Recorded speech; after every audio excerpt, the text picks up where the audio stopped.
rest of it went with it. So if anything you would like to ask me, I would gladly ask you. As far as I want to explain to you, the only thing I want to express to you, how important these good retirement villages are for seniors. First off, they are so well, the one I live in is by Mr. John Erickson, who is one in Silver Springs. It has 3,000 people. So when I said I live in a village, it is a village because it consists of a medical center and it consists of assisted living and skilled living in their Renaissance Hospital area. And we have 5 restaurants, 5 beauty shops, 2 banks, a pool, 2 things to keep you conditioned in our gyms. You name it, we have it. The book that I passed around, it'll show you that there's over 250 organizations there, all having been started by the residents themselves. I started there 11 years ago, and the person I met in the pool says, it's awfully quiet here, what can we do? And I said, I don't know. He says, what do you know? And I said, well, I just formed a bingo game at the seashore to build a first aid building. He said, well, go and see what you can do. I became Mrs. Gopher, go do it, for the next 11 years. But it's been wonderful. And so, but living in a place for seniors that keep them mentally active, keep them physically active, keep them there, that so many people who's put off in lifetime things they'd love to do, whether it was to carve and make a little train or whatever, they find themselves now in a place that they are free to do that, to take up even pottery or get on the wheel. So that is made. Now, what the people who want to do it, it's there. But the people who are sediment, who are still sitting in a rocking chair in their home, they don't participate, but nobody makes them. I live independently. I have a 3-room apartment, living room, kitchen, bedroom, and bath. And I come and go as I see fit.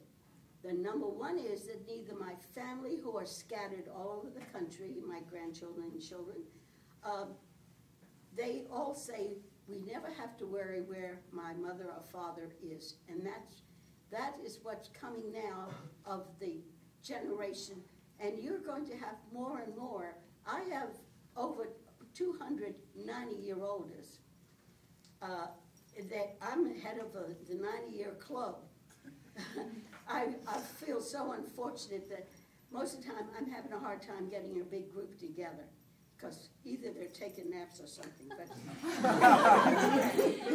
But at least I make an effort, and so I have bingo games for them for 1 hour, and then go to lunch if they would like to go.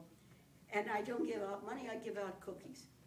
But so it's the lifestyle for seniors is what you make it, and when it's offered to you, it is amazing.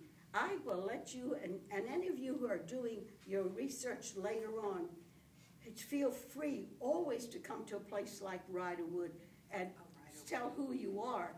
You are welcome, because you will walk into a poker game of 16 women, all laughing, and like, God forbid, the poker people up above us, they shake their heads because we were having fun and we were playing for nickels. You know?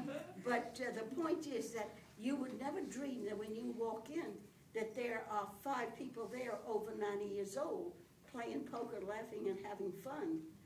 And so, and I play with a gentleman who was an executive from Potomac Electric. He's 98. You would never dream, not when he keeps score and draws perfect lines, that he is, and goes out to dinner every Sunday night, still drives a car. He has changed it. He does not drive far like he used to be to go downtown or something. He said to me, gosh, Marie, you know, I'm suddenly having to go locally to the restaurant. But this is what I want to tell you about keeping mentally active, keeping active all the time. This is what it comes from it. So don't hesitate to ask me anything, so. All right, well, I'll take- what we're gonna do, excuse me, we're gonna start over here That's with the great. youngest group, and we're gonna go ahead and ask Maria your first question. Okay. Well, you already answered our first question, which was, were you ever married? Yes. And you already answered about the children, but what was your earliest memory? Earliest? Oh, my gracious.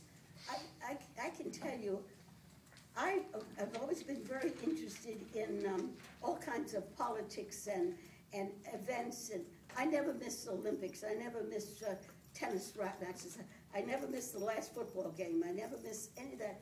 But my earliest memory, I think I can honestly say I remember when the bonus marches, of course I don't know how many of you even read about them, is when the bonus marches in Washington lived on Pennsylvania Avenue in tents, trying to be, get, and in the end, I remember my father was in the produce business, and we would collect up anything from the evening, and we would drive past the tents, and if we'd see a family or someone, my father was that kind of a person, would stop and give. And I remember being there, and I couldn't be more than, I'm trying to figure back, I must have been maybe 10, 12, 13, because I used to work in the market with my dad, and I was the oldest child, and I used to go and help him.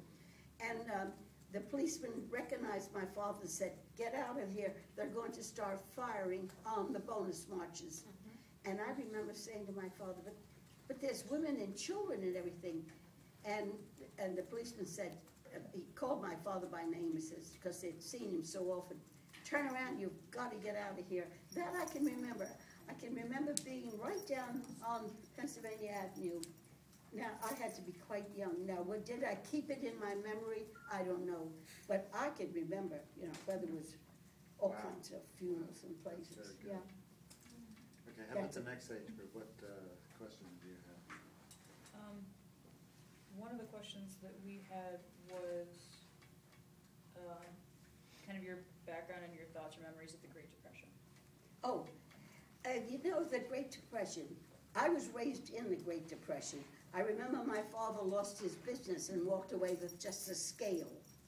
I remember where he had a produce, and in those days you bought the spaghettis and things, but not the quantity that you see today. But they were was in a market, but like a section of one of the big markets. But I think that people accepted depression. I don't know what's going to happen. It was just facing us. Don't let anybody kid you. We're going down the drain one of these days. But we seem to, if we lived on vegetable soup, it didn't seem to matter. And we didn't have vacations, it didn't seem to matter. We just accepted, and if the poor guy next door didn't have it, we tried to give him something. And if he was selling apples, if we had a nickel, we bought it. But everybody took a little job, and we got through the Depression because we didn't worry that we didn't have a big car, or we didn't have this or that. I remember my father had a Model T Ford, and I remember to grind the valves, you took off the top. Well, today you can't even walk in and get a light changed in a car. But in those days, you grind your own valves on a Ford Motor Company. So you adapted in the hard times, but you didn't cry about it. All right, and then your group, what question? Okay, let's go to the read of it. Sex. Yeah, we've all had it. Absolutely, absolutely. So maybe,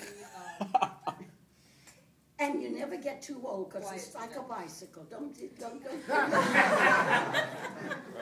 so what's changed? I mean, what was What's it like when you were changed? growing up? I think what's changed a great deal is we're finally losing some of this Puritanism. I